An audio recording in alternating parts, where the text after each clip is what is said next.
Welcome to Tea with Tanya. I'm your host, Tanya Ambrose, an average millennial navigating life as a maternal health professional, nonprofit founder, and grad student. Join me in the tea tasting room where we spill the tea on finding balance and promoting positive living while doing it all.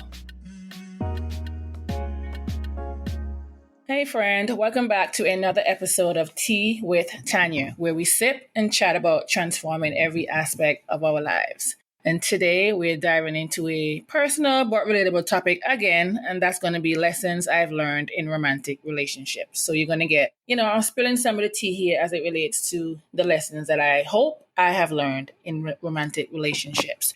But before we get into today's episode, I hope you've done something for yourself within the last week. And if you haven't, you still have time to do something that's going to bring you peace.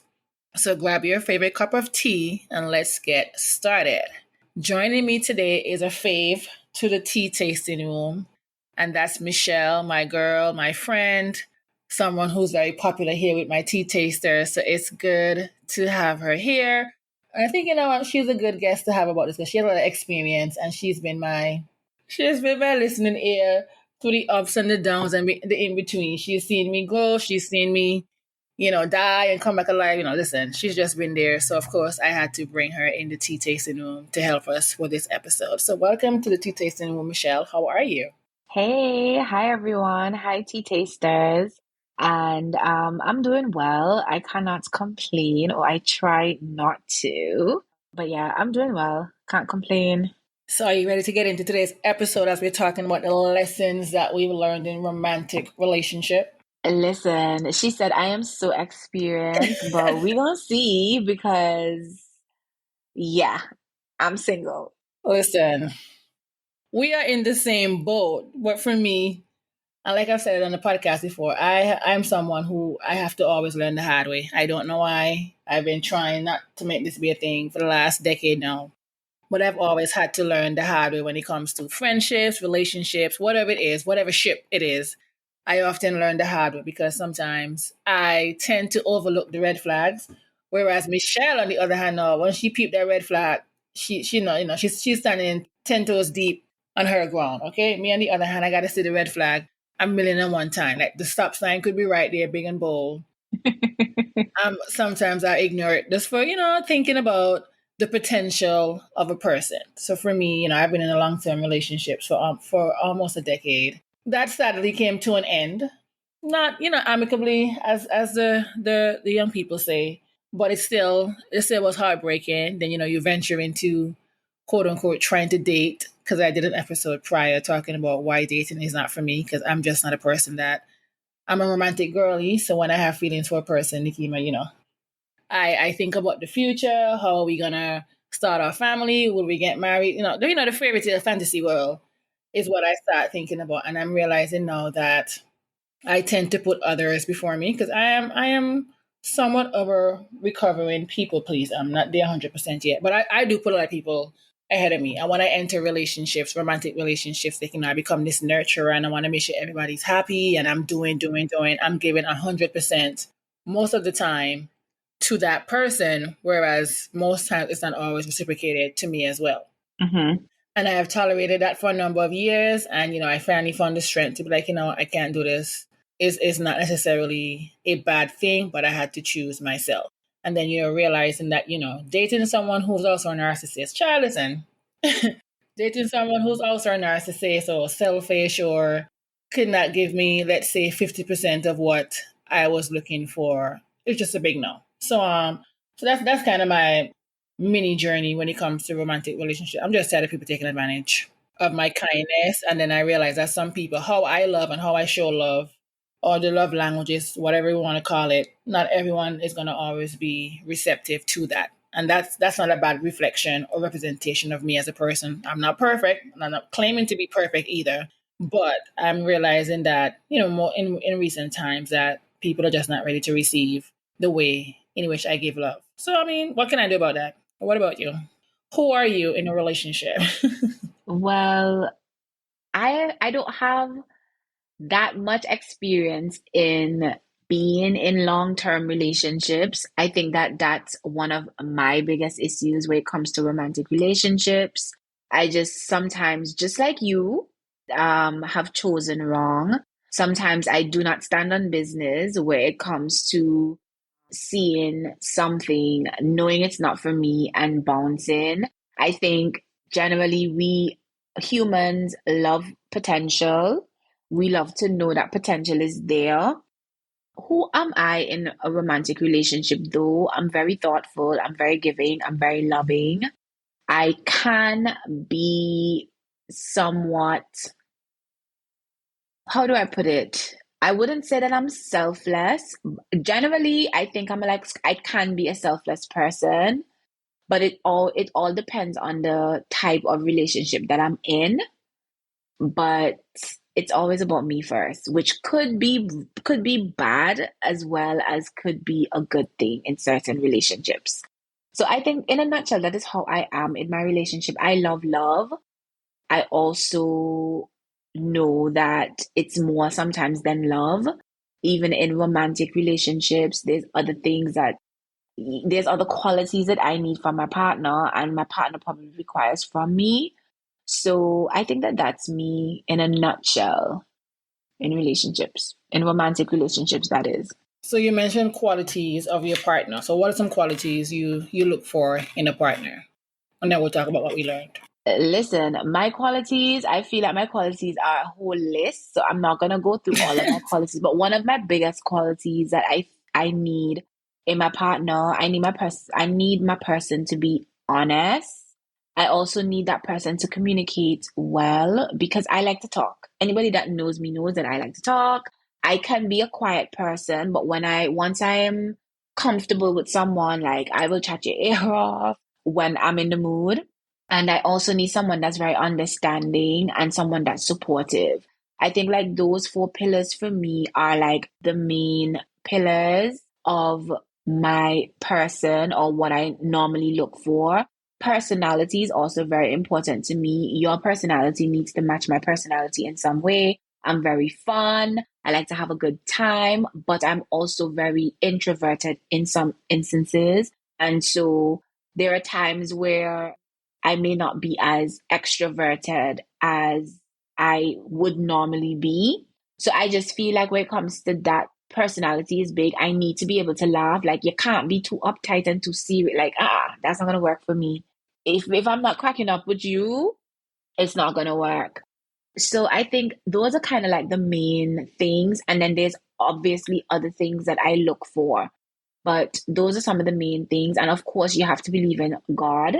You don't necessarily have to be like baptized or anything like that because I'm not reborn again. I'm not like baptized or anything like that. But you definitely have to believe that there's a higher power, and that type of thing. So I think those are the main things that I look at, like those foundational things. One of the things that I do look at though, and I'm getting on my list is getting longer and longer, but one of the things that I do look at is that person, how they are when they're angry.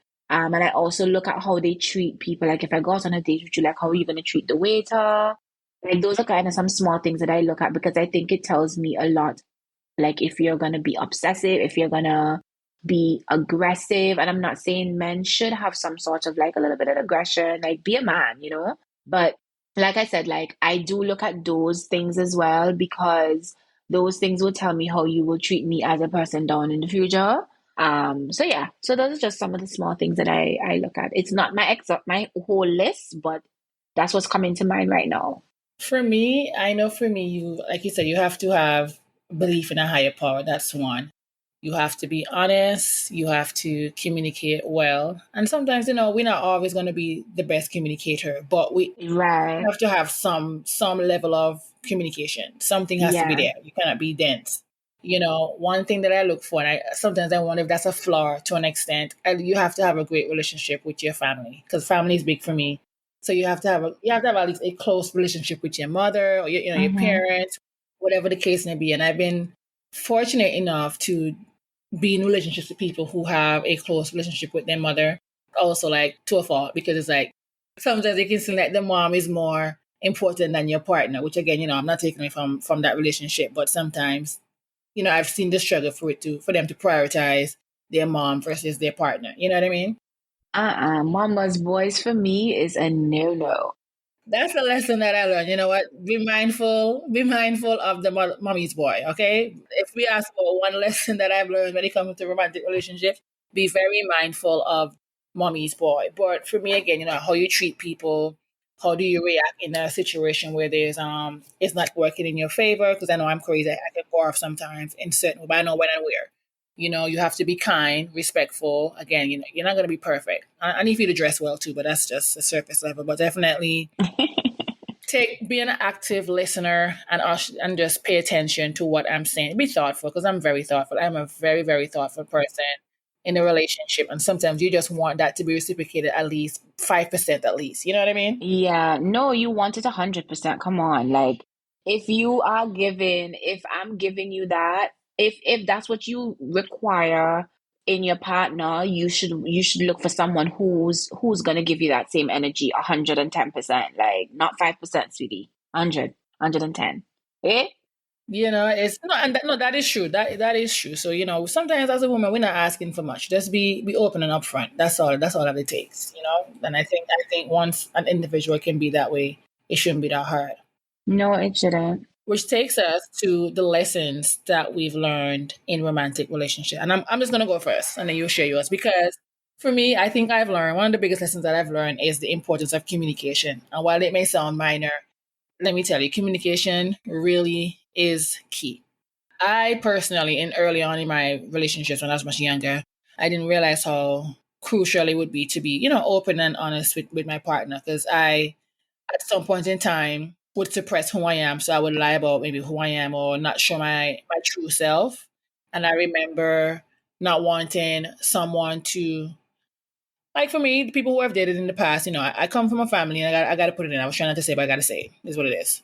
If you're in Antigua and across the globe, depending on where you are, you know who my family, who I come from, and you have to like decipher and make sure you have that spirit of discernment, so you're not just dating someone because you just don't know who's dating you for you as a person or dating you for who you are associated with. And I've had instances where people would date me or get in relationships with me because oh, you're the daughter of XYZ, or it was never for me as a person. So I've for years had to suppress essentially my authentic self. So when I would get into a relationship, I would pretend essentially to be someone that I'm not. I mean, I'm there, but I'm not my full authentic self, if that makes sense. Mm-hmm. And so as a result of that, now that put me in a position because once you show up one way, you have to be consistent. You can't be one way to the part and then in the blink of an eye you're somebody different. You're switching up. Like, who are you? What are you doing? So I think just communicating, I guess, that upfront. Like I did the episode again, the same one about why dating is hard. I mentioned not necessarily dating outside of my culture, but now being open to the opportunity of doing so. Mm-hmm. So I think communication, the importance of communication was one big thing that I learned because I've had partners who I had to like force or pull them to even express how they're feeling or just to even have a regular conversation. And let me tell you, if you're with someone who cannot express themselves or choose not to, or they just want to shut down and not necessarily explain, it's a lot. Like it becomes overwhelming. It's a lot of hard work trying to get them to say things so that you both can be on the same page moving forward. So communication, while it may sound minor, is very important. It may be cliche, but it's really important. And then for me, a big thing that I've learned is to learn how to actively listen. Because we can speak our mind. Because I'm gonna speak my mind. We can speak our mind. We can do X, Y, Z. But if we're not listening and making sure that our partner feels safe or heard, then that's a recipe for disaster. And that goes vice versa as well too. Because I mean, I may not be the best active listener. I am trying now, but also I need my partner to be to listen well as well. So definitely those are two of the biggest lessons that I've learned is to communicate effectively and to practice active listening and not just listening to respond. Right. And I think that that's important because I would say that is definitely something for me that I have learned being in romantic relationship with the other sex because I used to be someone that would not actively listen because I'm waiting to hear if you think what I'm saying is wrong. And I my birth sign, I'm a Virgo.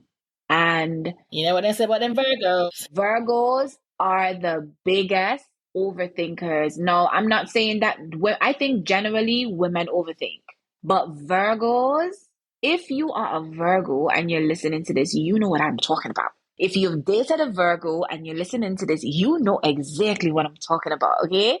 Virgos are the biggest. And I'm not into zodiac signs, but a lot about what they say about zodiac signs are actually, I would say, 80% true. But Virgos are the biggest overthinkers, and that is one thing that I have learned I need to be mindful of when I am in a romantic relationship is my overthinking tendencies, because my overthinking tendencies will go from 0 to 100 in a minute. So I will start off very positive about a situation. I'll be like, okay, this is where it's at. And then by the time I have overthinking has reached the limit, there's a whole new scenario. There's a whole new, like, it has gone to the deepest part of the end. So one of the biggest things that I've learned in being in romantic relationships is my overthinking nature. Now, don't get me wrong. Same. As an overthinker, 99% of the time, I'm not gonna lie, I'm correct with what I was thinking. Like if someone said something to me, or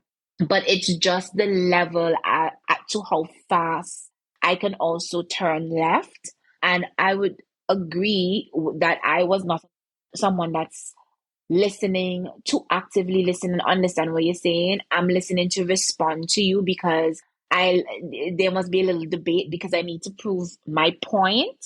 And I've realized that it's not about me proving my point, and I can prove my point in not the aggressive way that I would prove my point before. So that is one of the things. So I have to say, like with you, I'm with you with that. Like where it comes to actively listening is definitely something that I've learned being in a relationship. Communication, that's why I said communication is something that I definitely look for when it comes to my partner, because I need my partner to communicate with me. I need to know Uh-huh. what's going on. Like you don't have to tell me every single thing under the sun, but where there's issues or where I may have said something or done something that you didn't like, I need for you to communicate it, not 10 months later, not a month later, but be comfortable enough to communicate it with me in that moment, or maybe even a couple hours later. Honesty is something that I am honest. I'm only gonna lie if I'm going to jail. No, I don't think grown-ups really need to lie. And one of the things that I don't need my partner lying to me. So that is one of the lessons that I've learned is I need to be friends with my partner first, because I think when you have developed a friendship in your relationship, that person needs to be comfortable. My partner needs to be comfortable with me. I don't want to be in a relationship with someone where if I joke with him about something, he's going to think that I'm serious. Or if he tells me, boy, you're putting on some weight there, look at your bamsi, or look at your bum, or and I'm taking it to the point where, oh, he's thinking I'm fat, and he doesn't like me anymore, he doesn't love me. Like, I don't need to be in that type of relationship with a person. And I think that that's one of the biggest things that I've learned, along with like being actively listening and communicating, is I need to be friends with your partner. I need to be friends with my partner, and vice versa. I should be able to be like, babe, this guy just told me he wants to take me out on a date, and da, da, da, da, and we laugh and we joke about it because he already know what time it is. Uh-huh. Being comfortable, that's to me, that's the only way that you're going to be comfortable, and that's the only way that I'm going to be comfortable, if we are genuine friends and we are at our 100% honest. And that brings me to the point where you said like you would alter your personality just a little bit because you know you're not quite sure what that person, if that person is around for the right reasons and that type of thing. And the other thing that I have learned would be, and this is what I'm just going to say as my final thing, because there's many, many things I've learned in relationships. If I feel a particular way about it, speak to my partner about it.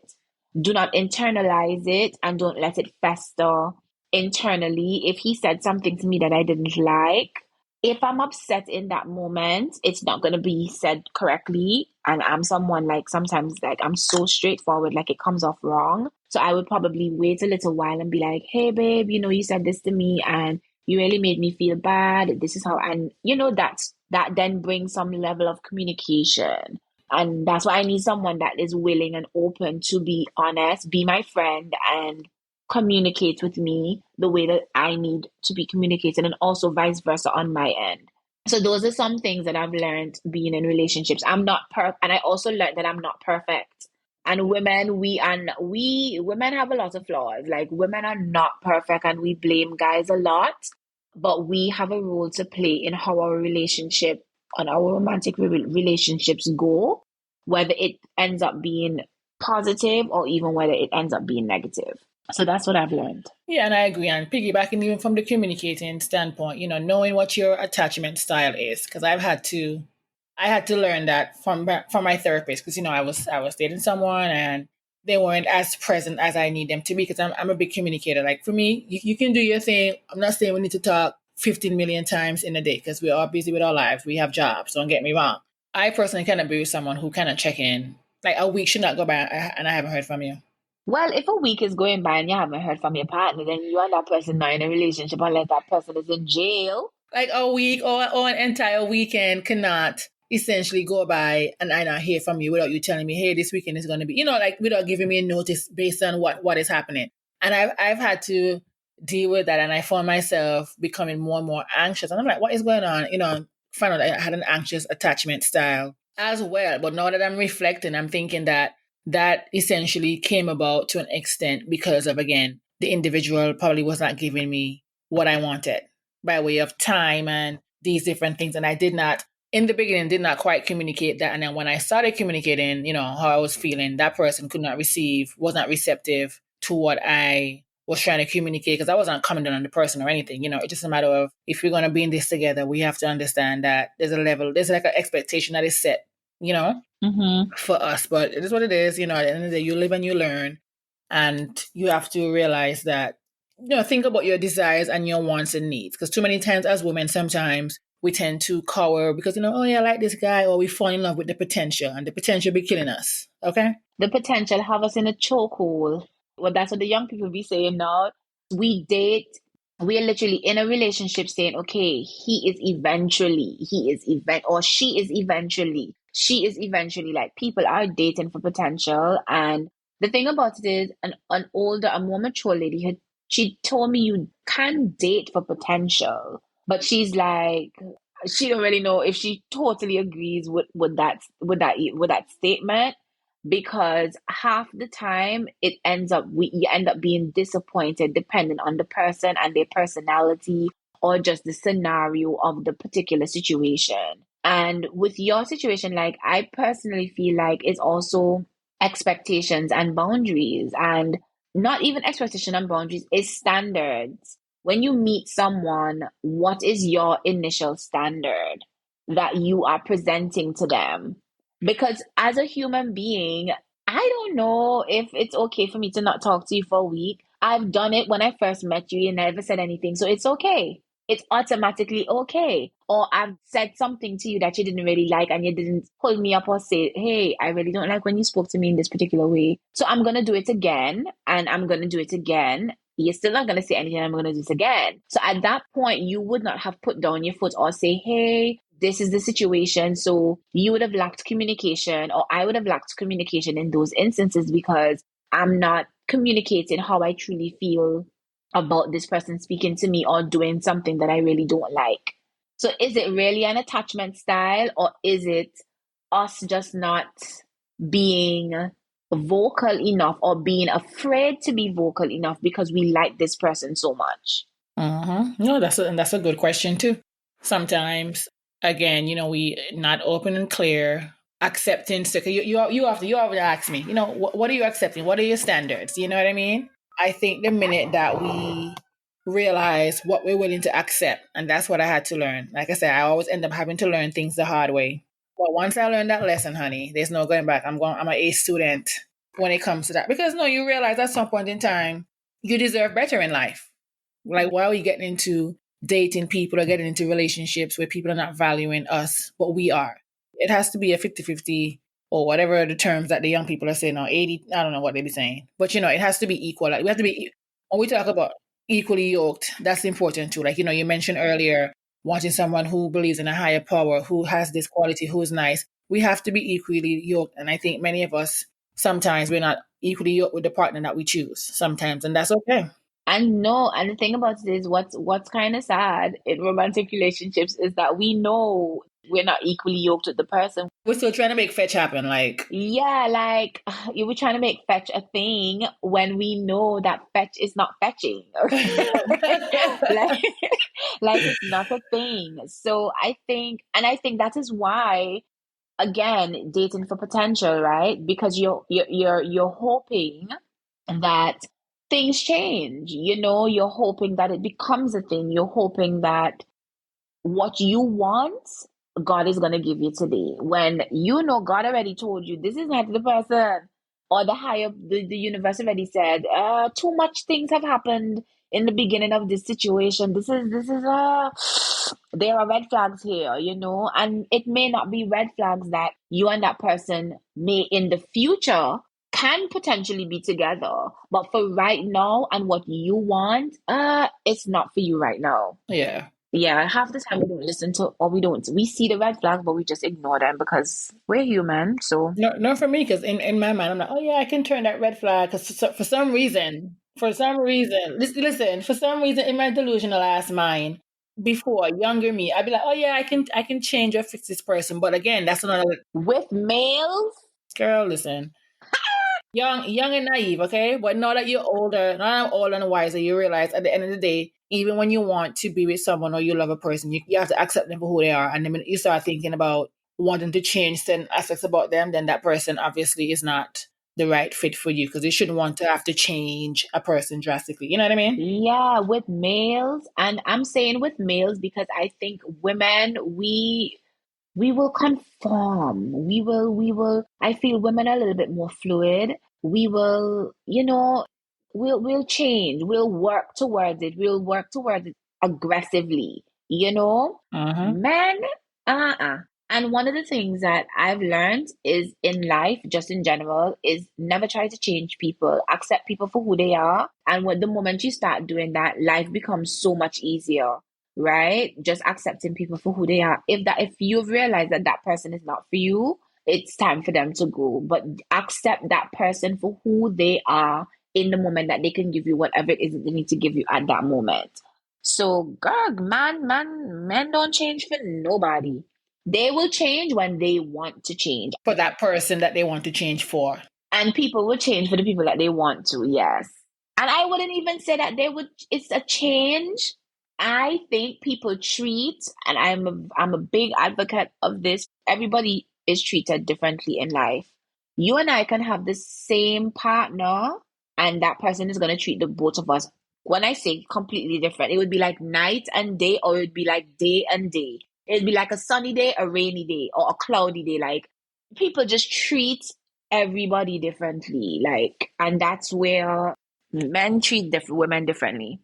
No, I agree. And I think for me now, I wonder again, I'm a romantic girly. I like to be in relationships, whatever the case may be.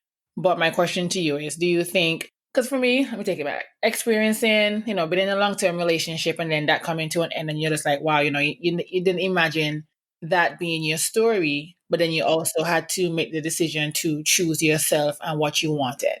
Because why continue to be in something where you've expressed your desires and yeah and not much is being changed in that moment. You can only do that for so long, and then you experience a heartbreak and you're having to pick yourself up and start all over and whatnot. Have your views on love and relationship changed over time? Yes, it has. I think as I got older, I got more insight on how hard relationships are. And it has, because I think with each year that passes, I see how difficult relationships can be. I see how like I said, I'm single, and it's a very hard and very difficult dating. But one of the things that I've learned, or I've grown into, is I have a better relationship with wanting romantic relationships, if that makes any sort of sense. And I'm saying that because I feel like I now know who I am and what exactly I want. And I also view people, you are who you are. You are going to be who you are going to be. Now, am I going to accept or not? And if I do accept, then I already know what I'm accepting. So I think I've grown with my view and my perspective on romantic relationships, and I think it has been good. I think that everybody's not going to be married, everybody's not going to have that white picket fence life, but I do believe in love. I think that love is out there. I love to see, people who are genuinely in love and have like a good and healthy relationship. I think that we can all get that.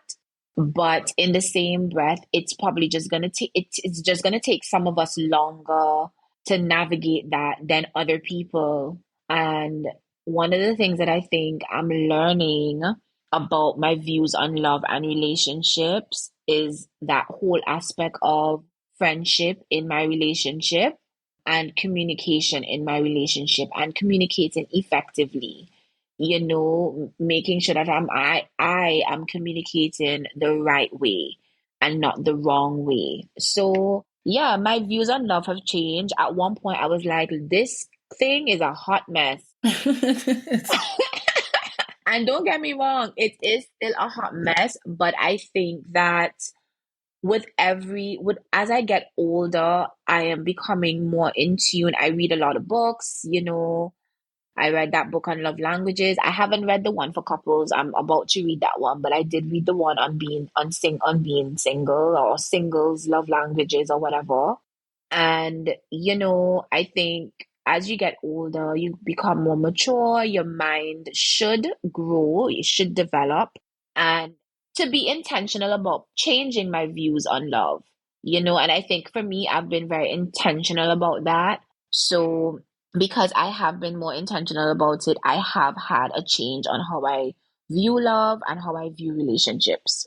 For me, I think if I could tell myself one thing going forward is to take things slow. Like, I know you mentioned about being friends with your partner, and that's the same that I desire because, again, I'm a romance girly, and the minute I have strong feelings for you, I'm thinking about our future. Tanya, I'm a slow girly. I like to take it slow. Let me tell you, I be taking it so slow that after a while, the guy would probably be like, you know what, she's taking it too slow for my liking. But some guys, they would be like, she taking it too, so she's not interested. So you kind of do have to know how slow to take it. But I'm gonna let you finish your point. But I'm a slow girly. And I need to get into the slow girly bag because for me, the minute I have strong feelings for you and we're talking and you're saying the right thing and I can again sometimes I have to really check my heart posture when it comes to feeling somebody's energy. But that's besides the point. When I really have feelings for you, I'm thinking, okay, now I'm locked in. I'm not thinking about, oh hey, let me go talk to somebody else. During that dating time, because again, me and dating, we don't go. So I'm not exploring options like, oh yeah, I have two guys I'm dating right now. Like that's just never been me. And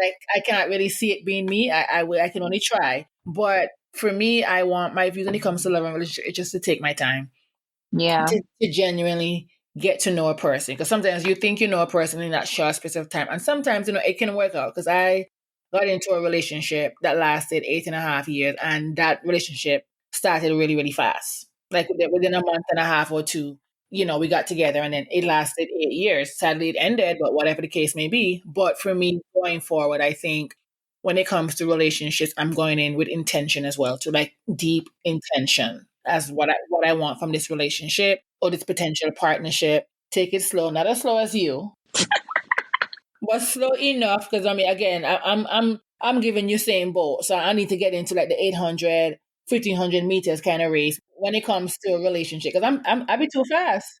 Listen, I'm the record holder, honey. Okay, I'm the record holder. So now I gotta get back into slowing down, really slowing my pace to really and truly get to know a person, develop that friendship, and just see where it leads. And not, going with an open mind because I think I go into things wanting that. Oh, I want that future. I want X, Y, Z. And again, the person have nice qualities, and then they have the potential. So you're trying to merge that. So I think for me, my views right now is just to take things slow and also understand that relationships really and truly require a lot of effort and compromise. And I think sometimes we forget that. It really does require a lot of effort. It does require lots of effort, but I think if you and someone click, the effort wouldn't feel like effort. Like it's not gonna feel like I'm putting in all this effort. You know what I mean? Like, yes, maybe if it's like a long distance relationship or if it's like a different state, like we're in two different states and we kind of have to put in the effort to communicate and to see each other. But sometimes I feel like if you and someone really click and the person is interested in you, let me tell you something. One thing I learned about love, relationships is when someone is interested in you, you don't even have to do anything sometimes. Like if someone is genuinely interested in you, they'll make time. And when our parents used to tell us back in the day, people make time for what they want, it's a true and factual thing. In friendships, in relationships, in whatever ship, in situationships, whatever ships that we're in your work relationship, whatever it is, people make time to answer the people that they want to. People make time to be with the people that they want to hang out to the people that they want to. Just always remember that people make time. And you're not the only girl that does what you say you're doing. Like you say in both in relationships. I think a lot of people do that. And I'm just not on that tip, but I am coming off of the slow tip because those little snails. I'm coming to come. I'm coming to come, honey. No, but I mean, sometimes you got to protect yourself at the same time, but then also have to be more vulnerable and open and trust that things will work out. And even if it doesn't, then that's fine. Yeah, but the thing about me, I think the reason why, so I will snail in a relationship that I'm not a hundred percent sure about the person. And I wouldn't use say, I have never used saying bolted in anything, but I don't know who the middle person is, but I have come third in the Usain Bolt race. So you're giving a Justin Gatlin then or Tyson Gatlin. Okay. So I have done that but I think I've done that when I'm comfortable. Because once you've made me comfortable enough, like, and I feel good about you and I have just a good vibe about you, then of course I'm not going to take forever. But if it's someone that's a little bit iffy, I will snail it my way through. And 99% of the time, the guy would be like, you're not interested in me. And I'm like, it's not that I wasn't interested in you. You were not interested in me enough because you didn't even show me that you were interested in me like that. Like I would still message the person first. Like I'm not on that whole, oh, he needs to message me first every single time. Like we're adults. Like do that things when you're in your early 20s and in your high school. But yeah.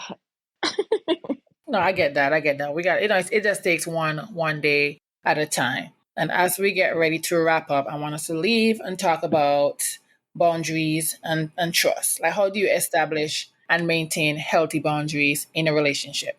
That is such a difficult thing because boundaries can come off as you not being open or you telling your partner no. But I think that's where it comes off as when you're dating, you definitely have to. That's where it comes about, like you being friends with that person and you genuinely getting to know the person. Because if in that friendship or that beginning dating stage, there are things that you don't like, you should be able to set boundaries then and there because you're looking at that person like, yeah, I want this person as my man, but I also know that this person, we're friends first. And for me, I've learned in life that everything needs a boundary. Like, because people are human and people will take advantage of you the moment they get the opportunity to do that. And so I think it's about maybe, not even maybe, I think it's really about you staying true to yourself more than anything. So maintaining that and establishing that should be something that is true to you. If you genuinely know that you do not like something or you do not appreciate a type of disrespect, that should definitely be something that you look at. It's not about my relationship at this point. It's about how that person is disrespecting me or how that person is belittling me or how that person is being emotionally or verbally abusive to me, and loving yourself first.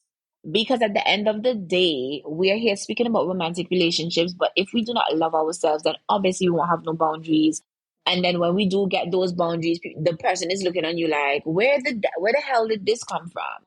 You know? So I think for me, it's always me staying true to myself first, knowing that if I speak up about this, then the person would have already known that she's not going to put up for this.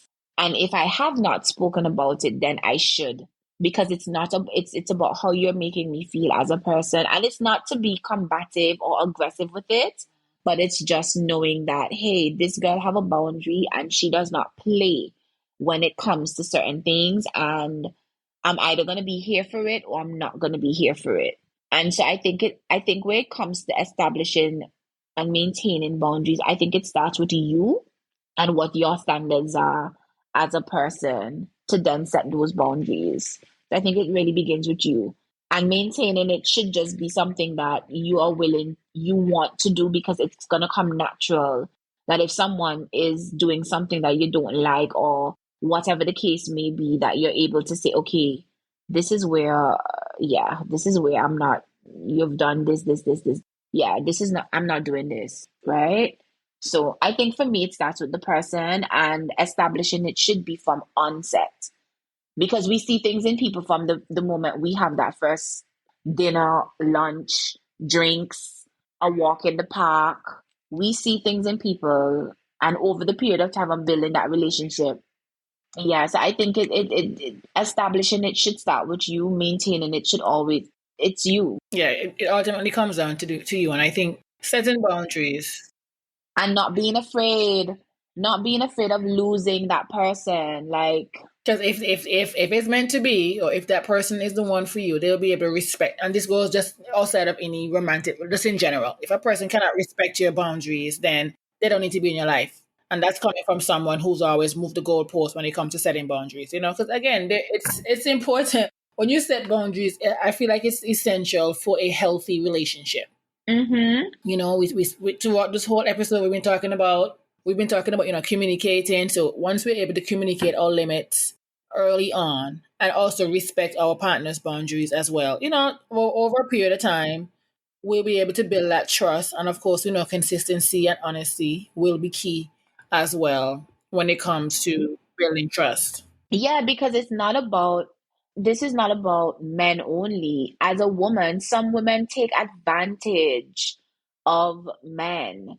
And women, we can be very aggressive sometimes, you know? And sometimes we take advantage of someone's kindness, we take advantage of how that person is truly into us. And sometimes I be looking at guys like, where is your boundary, honey? Like, why are you allowing someone to treat you this way, or to, this is how y'all establish this relationship? Guys, she has asked me that question several times when I was going through one of the things that I was going through. I'm like, girl, listen. No, but it's true. And it's the same thing with women. Same thing I'll ask a guy. I've asked guys that too. I'm like, dude, are you sick? Why are you letting her treat you like, you don't deserve to be treated like this? And personally, for me, if I'm talking to a guy and I can have a very strong personality, like I can be very aggressive, or some people would say assertive. And if I realize that you as a guy don't have no boundaries, you're not the one for me. You need to be able to be like, babe, you're overdoing it now. Oh my gosh, no. You know, like, I'm not saying to be aggressive and stuff, but you should be able to have some boundaries to be like, okay, this is where I draw the line. You know, you can't be flirty with people. Like, no, this is where I draw the line here. You know, Michelle, no, or Tanya, no, or whoever the guy is the same thing. A woman should be like, no, this is where I draw the line with this friendship, this girl friendship you have with this person. So that's what I'm saying. Like, when you get into a relationship with someone, or you even start talking to that person, it doesn't matter if you're male or female. You should be able to be like, no, this is where I draw the line. This is not gonna, if this is what you want to do, then this is not gonna work. It doesn't make me feel comfortable. Yeah. But relationships can be beautiful. Relationships are so beautiful, and healthy relationships are so, so beautiful. And I think a lot of times we need to realize as well that no one's perfect. Relationship and perfection is not a thing. We're human, we have flaws, but are we equally yoked that we are good enough to say, hey, let's sit down and talk about flash it out, move on.